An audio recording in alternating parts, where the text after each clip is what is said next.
सुनो कथा चैनल आपका अभिनंदन करता है। आज हम बात करेंगे कि क्या कलयुग में भी श्राप लग सकता है। अगर आज का वीडियो पसंद आए तो चैनल को सब्सक्राइब जरूर करें और लाइक का बटन दबाकर हमें प्रोत्साहित करें। आइए अब चलते हैं वीडियो की ओर। हमने अपने धार्मिक शास्त्रों में बहुत सी कथाएं पढ़ी और सुनी हैं जब श्राप या वरदान दिए गए और जो सत्य भी हुए। आखिर ऐसा किस शक्ति के द्वारा किया गया? क्या वह शक्ति आज भी संसार में है? अगर है तो कहाँ है?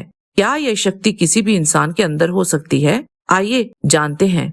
ये तो हम सब जानते हैं कि जो कुछ होता है वह सब ईश्वर की इच्छा से होता है। हमारा धर्म हमें बताता है कि हम जब भी साधना, पूजा या अपने ईश्वर को याद करें तो संकल्प जरूर करें। संकल्प लिए बिना कोई भी पूजा संपूर्ण नहीं मानी जाती। आखिर क्या है ऐसा संकल्प में? संकल्प ही वह शक्ति है जो इस पूरे संसार को ईश्वर के साथ जोड़ती है। संकल्प ही तो है जिससे किसी भी इंसान को श्राप या वरदान दिया जा सकता है। घबराइए मत, मैं इस बात को पूरी तरह से आपको समझाने की कोशिश करूंगी। संकल्प की शक्ति को समझने के लिए हमें उसके साथ जुड़ी हुई अन्य शक्तियों को समझना पड़ेगा। संकल्प के साथ जुड़ी हुई सबसे पहली शक्ति है वाक शक्ति।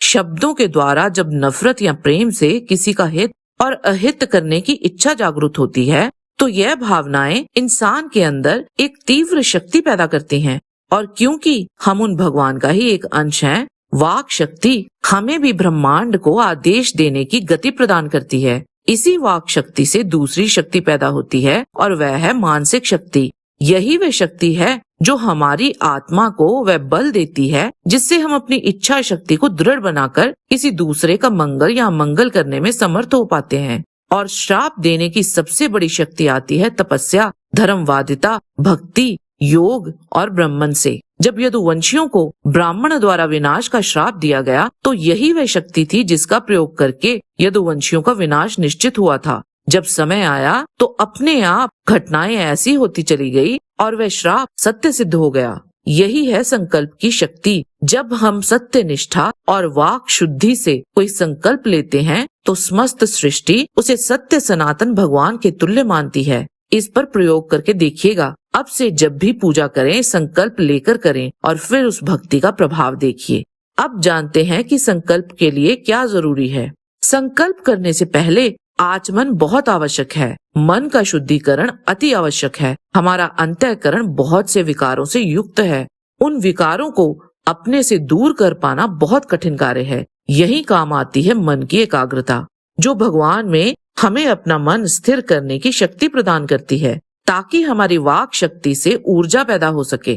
तब हम जो संकल्प लेते हैं वह सीधा उन सत्य सनातन भगवान के कानों तक पहुंच जाता है। आप सबने दुर्गा सप्तशती पढ़ी या सुनी होगी। क्या आपको पता है कि सप्तशती भगवान शिव द्वारा कीलित है और दुर्गा सप्तशती पढ़ने से पहले उसका उत्कीलन करना अति आवश्यक है, अन्यथा उसका संपूर्ण फल नहीं मिलता। दुर्गा सप्तशती का उत्कीलन किया जाता है संकल्प से। दुर्गा सप्तशती पढ़ने से पहले ये संकल्प किया जाता है कि हे माँ, जो कुछ मेरे पास है मैं आपको समर्पित करती हूँ। और फिर मन में धारण करें कि माँ उसी समर्पित भेंट को अपने प्रसाद के रूप में आपको दे रही है और आप बोलें, माँ मैं आपके दिए हुए प्रसाद को ग्रहण करती हूँ। और फिर दुर्गा सप्तशती का प्रभाव देखें। अब यहाँ आपने देखा होगा कि पहले हमने माँ जगदम्बा को कुछ भेंट किया और फिर प्राप्त किया। यही सबसे बड़ी शर्त है श्राप देने की।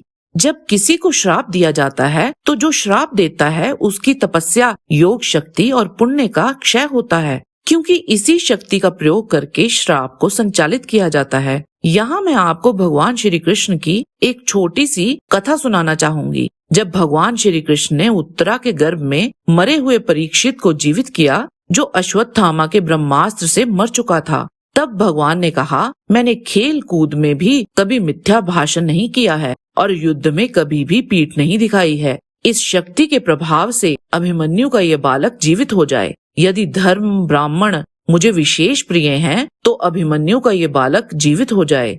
यदि मुझ में सत्य और धर्म की निरंतर स्थिति बनी रहती है तो अभिमन्यु का मरा हुआ बालक जीवित हो जाए। यदि मैंने कंस और केशी का धर्म के अनुसार वध किया है तो इस सच के प्रभाव से यह बालक पुनः जीवित हो जाए। इसी प्रकार माँ सीता ने हनुमान जी की पूंछ में लगी हुई आग को शीतल करने के लिए श्री राम के प्रति अपने प्रेम और पति धर्म की दुहाई दी थी। और इस तरह से लिए गए संकल्प में वो शक्ति आ जाती है कि सृष्टि के लिए उसे पूरा करना भगवान की इच्छा बन जाता है। परंतु क्षय श्राप देने और प्राप्त करने वाले दोनों का होता है। आज के वीडियो में बस इतना ही। हमें पूरी उम्मीद है कि आपको आज का वीडियो अवश्य पसंद आया होगा। कृपया चैनल को सब्सक्राइब और वीडियो को लाइक अवश्य करें। किसी भी प्रकार की त्रुटि के लिए आप सबसे क्षमा याचना करते हुए आपसे निवेदन है कि प्रेम पूर्वक परमपिता परमात्मा को मन में धारण करें और बोलें, वैदिक सनातन धर्म की सदा ही जय।